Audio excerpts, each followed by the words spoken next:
Hey y'all, sorry that my mic was muted. Let's see. Think y'all can hear me now. How y'all doing today? Welcome to the Lynn Lovee Show. Can I get you all to share? Can I get you all to share? Share. Let's share. Sorry, y'all. I hear some feedback in here, so I'm fixing that. But how's everyone doing on this beautiful day? Um, I am in North Carolina, and the temperature today was high. I went outside just for a little bit, but I know it was in the 70s. So I hope everyone got to get out and enjoy this beautiful weather. Seem like spring is coming early. But let me get everyone to share. Um, it's Wednesday, another hump day. Hump day, hump day, hump day. We made it, y'all. We made it, y'all. Um, we made it. So I just want to say hey to everyone. Those who don't know who I am, my name is Lynn Lovee, and this is my show. And so, who is Lynn Lovee? Lynn Lovee is this awesome business woman. I love business, everything business. So, on my show, I talk about anything from business to relationship to life. All the things that we deal with on a daily basis. There's no need to be putting content out there if it's not going to help you all. So let's jump in. I told you all last week, well, last week was the last week of, well, Black History Month. Mm. So, but I did, I want to say 2 weeks, 3 weeks ago, uh, when I went live, I would showcase Black businesses or women in business. So I like that idea.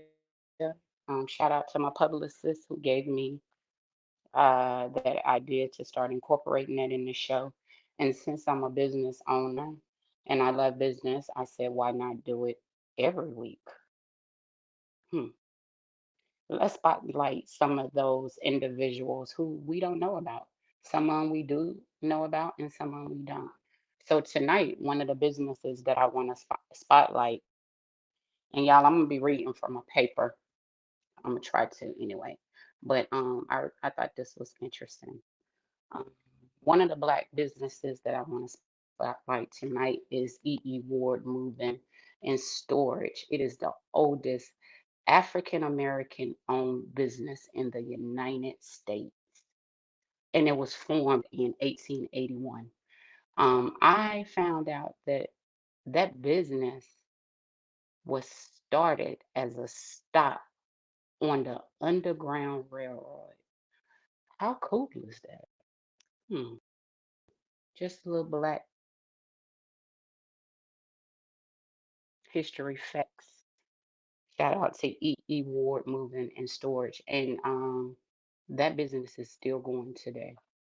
Check them out on the internet. Ward and Moving and Storage. Another business or person that I want to spotlight tonight. All of us has we've heard of her. If you're Black, hmm, you see this. The first Black female millionaire, Madam C.J. Walker, Sarah Breedlove. Wow. First Black female millionaire. Hmm. Let that sink in. First Black man. We as Black people, we have did some wonderful things that I don't believe is spotlighted enough. So shout out to Madam C.J. Walker. Um, I thought it was interesting that she started a company as a remedy to cure a scalp disease that she suffered, which led her to create pomade, another known as hair grease, is also known as hair grease, and hot combs. Man, that's wonderful, man. And I know a lot of black families know what a hot comb is. I know, I mean, we short and sassy now, but it used to be a time when I used to get mine. I remember on Saturdays, I used to get my hair hot comb, getting ready for church on Sunday morning, and definitely for Easter. You know how many times I don't been burnt around my forehead and the back on my neck. But I thought that's amazing that a woman did that, and she was black, so shout out to her. So I was sitting and I was just in meditation about what I was going to talk about today, and it was just yesterday. So usually I meditate. I have this ritual that I do to figure out where I'm going. And most of the time, the things that I talk about are things that I've dealt with or I'm dealing with, or someone around me is experiencing that. And so in meditation, God will say, go that way. So the topic I'm going to talk about tonight is building a business in the midst of loss. Hmm. Building a business in the midst of loss. So building and loss don't go together. Seem like you would be contradicting yourself. How can you build and you be losing?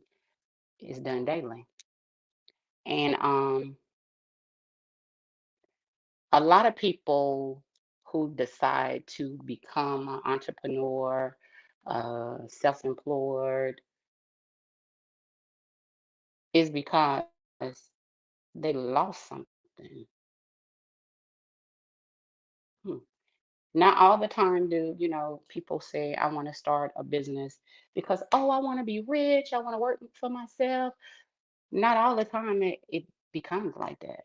It's a lot of times that it's because they experienced some type of loss, and that loss has triggered something in their mind and say, hey, it's time for me to step out and do something I've never done before.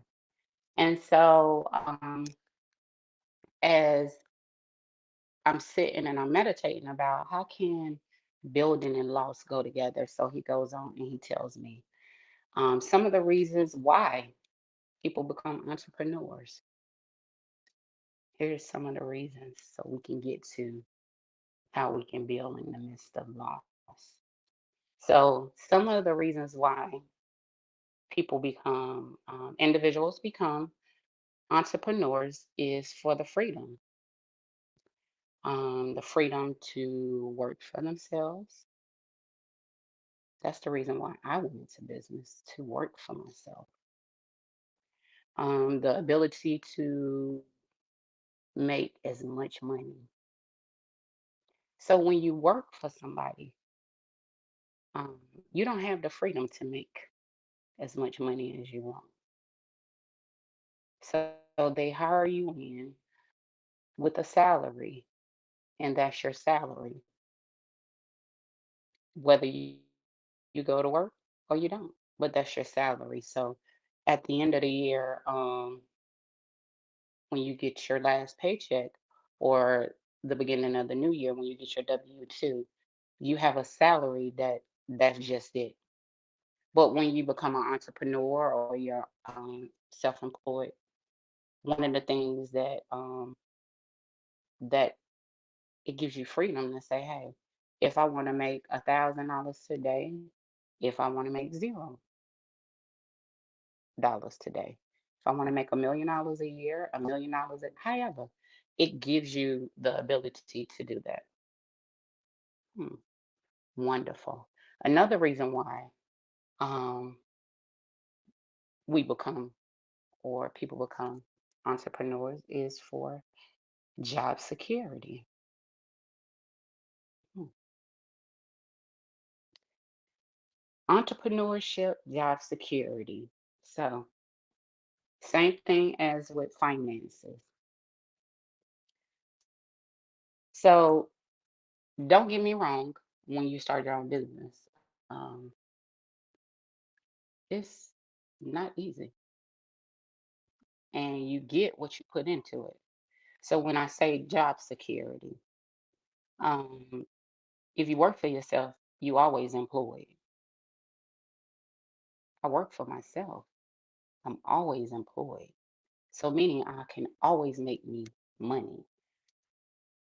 And I don't have to worry about me getting up in the morning going to a corporation, a company or organization. They all three words that are interchanged to somebody else's business. Let me just say it like that. Um,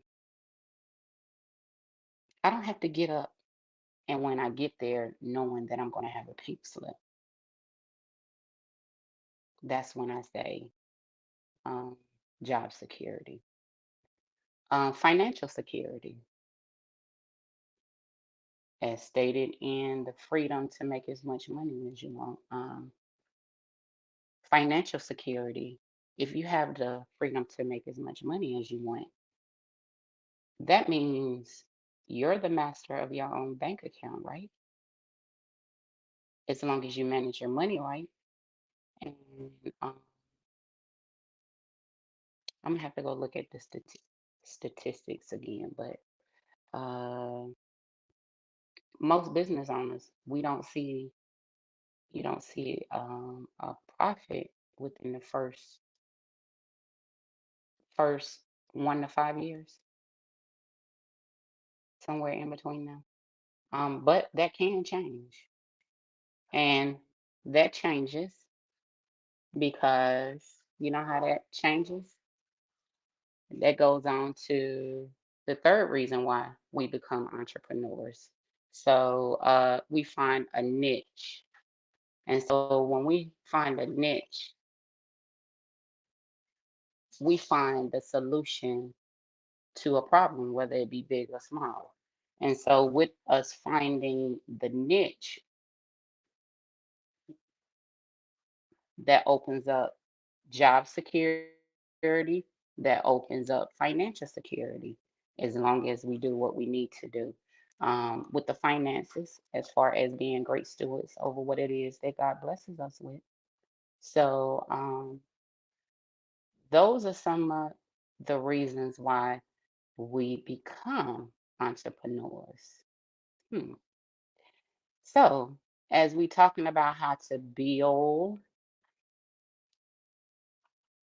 a business in the midst of loss, what are some of the losses that we can experience that pushes us into entrepreneurship?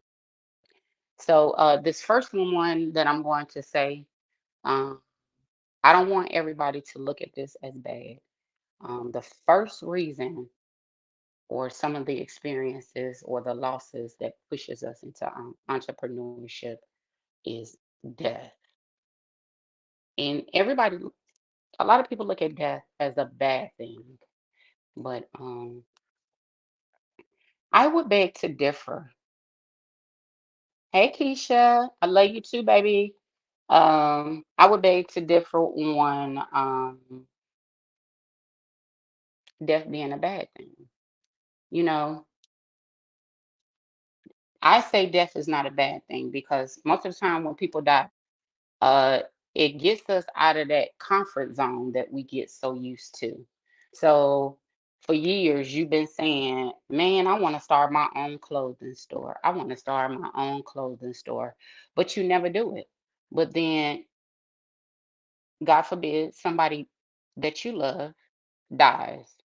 And then you start looking at your life and you start saying, man, life is short. Now it's time for me to start. It's now or never. It's now or never to start that clothing store. So guess what you do? Because your loved one has died, it has pushed you out into saying, oh, I'm not waiting. It don't make a difference if I fly or if I fail, I'm doing it. And that is how death of a can push us into entrepreneurship. Loss of a job. Hmm. Loss of a job can push us into entrepreneurship. Get up in the morning and go to work and get a pink slip and come and email me, text me, DM me, do whatever. I guarantee you'll be looking for ways to make some money. And people don't believe that if you a hustler, I don't know why we don't see that hustling and business owning is the same thing. Because if you can hustle, you can run a business. If you can hustle, you can run a business. Because that's what we do. We hustle. We business owners, we take our own. We hey, I'm not going to wait on somebody else to give me a check. I'm not going to wait on somebody else to say, "Oh, you're hired." We take the initiative and we move things back and forth. Same mentally as hustling, business owner. We do. I'm a hustler. I'm a business owner. So another thing is the loss of a relationship. Hmm. Mm. I put that in there because that related to me. And y'all know I like to be transparent. I am very transparent. I don't like to talk about nothing unless I want to help somebody. So I put loss of a relationship because in the midst of me building my business, well, I've always had businesses. I've been a serial entrepreneur. Uh I want to say, I'm not gonna say all my life, but I just did a inventory of my life. And my first business I was a hair braider for soldiers on an army base when I was 10 years old. That was my first business, man. That's 30 plus years ago that I started being a business owner. But in relation to the loss of a relationship. So in the loss of a relationship, when we get in relationships, we get accustomed, we get comfortable, we go to work or we work out. Most of the time, in my instance, I'm gonna say for me, because I went to go before I really, really put my foot and said, no more, I ain't working for nobody else.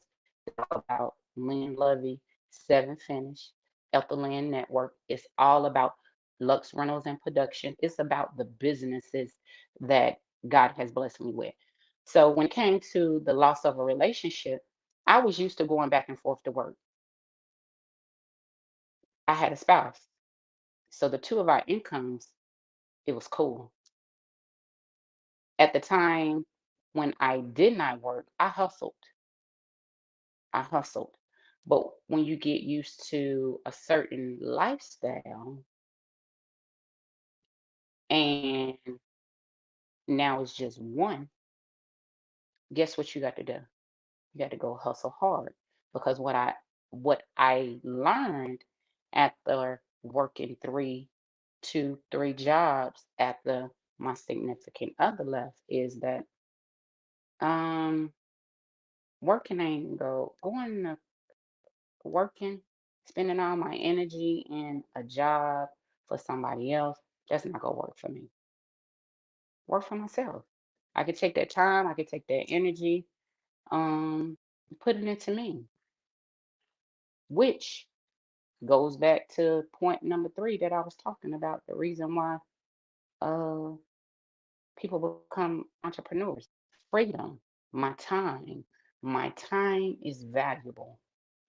My time. So if I'm going to invest in my time in anything, why not invest it in me? So that's why I say loss of a relationship. Another reason why, we become business owners, is because of our loss of confidence in the organizations that we get up and we spend our lives supporting and giving all of ourselves to. You know what I mean? You don't work at a job 15, 20 years and you still the assistant. You're not the manager no more. Oh, you know, all these reasons, the red tape that we got to go through. In corporate, they call that glass ceilings, meaning you only gonna go as this high. You ain't going no more than that. No more than that. So therefore, those glass ceilings create losses. And not only that, racism and bigotry. We lose confidence in the company that hire us because of those things. So guess what we say? Deuces. I ain't got to put up with that. And not to say when you work for yourself that you're not going to experience racism or bigotry. Um, and racism does not, I mean, it's everywhere. So, but you don't have to put up with it in a corporation where you can't move up the ladder to be more successful, or ladder to make more money to provide for your family. So that's as it relates to why. Why? That's one of the things of why some losses that we experience is that pushes us to entrepreneurship. So, how do we overcome? So, y'all, overcoming these losses while building a business. This is and this hard. This step right here is hard for a lot of people because of what we've been taught, especially in the Black community. Um, we've been taught to be strong. We've been taught to keep on fighting. We've been taught that we don't have no time to rest. We got to keep on moving. We got to grind, grind, grind harder, grind harder. But when you're building a business and there has been a loss, one of the things that I would suggest to anybody, whether you're building a business, whether you building a family, whether you building a life, is anytime you don't had a loss, don't be afraid to sit in those emotions. Those emotions that push you towards entrepreneurship. It's okay to be fired. It's okay to be discriminated against. It's okay. Like when those things happen to you, sit in the emotion on how you feel. Hmm. That's what we don't do. It's okay to say, you know something, God, that hurt my feelings that, I don't did all this work for this company. I'm qualified, I got all the degrees, I was never late. I put my all in all. And here it is. I feel this type of way because I put a lot of me and I gave my best. And I'm without a job now, guys. It's okay to feel that. It's okay that, oh, I was so nice to him or her and she made me feel bad because the color of my skin. It's okay to sit in those emotions, not saying that it's right, but we got to get out of the notion that every bad thing that happened to us is bad. It's some good that is happening because of that bad. And we got to understand that all things work together for the good of those who love the Lord and those that are called according to his purpose. That is Romans 8:28, I think it is. Um, Another way to overcome losses while building a business, do your research about the business or the industry that you're trying to enter into. That's do the research. Do the research. Do the research. Do the research. Ask questions. Ask questions. Ask questions. So while you rebuilding or while you building your business in the midst of this loss, in the midst of losses, uh, there will be doubt. There will be. And I'm not going to lie and say it's not. We are our biggest, we harder on ourselves than we really should be. Um, so in the end, I'm gonna say we have to learn to trust ourselves, trust ourselves. And I reiterated that because we don't do that enough. We have to become our biggest cheerleader. Yeah, being a business owner is hard. Yeah, we take risks, we take loss, but all those obstacles that come along, they come to make us strong. And look at them as lessons, valuable lessons that you ain't had to pay nobody for. Valuable lessons that will get you to that place of financial freedom, um, mental freedom, I mean, just freedom, freedom, freedom to live the life that you deserve, not the life that everybody else said that you should be living. So, as I come to a close, man, Madam C.J. Walker, she was hellified. She was hellified. So I'm gonna end it with not only before I do that, I always have to plug in like y'all stay tuned. Um Stay tuned. Hey Joyce and stay tuned to some of the things that are coming up. Actually, when before this live ends, I am going to post a business brainstorming workshop that that I'm hosting. It's going to be virtual, and you know, my passion is business. Like I love business. I love everything business, and so there's so many people that be around me that asked a lot of questions about business, and I love to read. I love to read and I love to find out information because I know it's people that are in my circle who unfortunately they don't read. They don't like to read. It ain't because they can't, they just don't like to. And so I stay abreast, I read, I like to soak up this information because I want to be a walking, talking, networking resource center. That's the purpose of my business, to be honest. I want to be a networking resource center.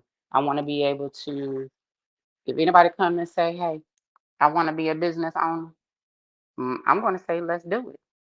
So, with that being said, I have a business brainstorming workshop that I'm going to be posting the link for people to sign up. It is virtual. It will be virtual. Um, I wanted to give more people an opportunity to come in and share some of their ideas. And I think I'm going to cap the class off. I said I was going to do 10, but now I'm going to do 20 since it is virtual. So I'm gonna put the link in the comments. And with this with this link, if you register, um, you'll find out some of the exciting things that I'm doing in the community. And three businesses, three businesses, this is why I'm only doing 20, three businesses I want to help. So if you come to this brainstorming workshop, three business from conception to inception, meaning from beginning to end. I want to walk you through the steps on getting your business set up. I want to mentor you through that. And I want to give you some of the resources that I have. So you'll have access to pretty much my brain. And so within means, I'm going to mentor you, but you know, I want to get, God said, 1,000 businesses this year. So we on our way. I think I might be up to at least 25 now, but that's what he said, 1,000 businesses this year. So I'm gonna put the link in. Give me a second. Give me a second. Because I'm doing, and y'all, I'm only, so the link is in the comments. You can share it, share it, share it. That's for the business brainstorming workshop, what will be held on March the 12th, Saturday, March the 12th. It is virtual. And y'all, it's a small fee to attend. It's only $7. $7. My business is seven finished, so it's $7. So with that, that's what I wanted to share. So as I end this, let's go on and talk about, we're gonna end it with the awesome a quote that Madam C.J. Walker. I felt like she was talking to me when I read it because it's real. I can see me saying this to my people. See this. But the quote that she said, and I'm gonna put it in the comments too, so y'all will know. Lynn didn't say this. Madam C.J. Walker did, and that's awesome. Um, he says, I had to make my own living and my own opportunity, but I made it. She made it, y'all. She made it. Don't sit down and wait for the opportunities to come. Get up and make them. And that's what I leave y'all with tonight. Get up and make some opportunities. So, thank everyone for tuning in tonight. You know, I love you all. And, you know, I really appreciate that you take Wednesday nights to come and share with me. But peace, love, billions. See you next week. Bye.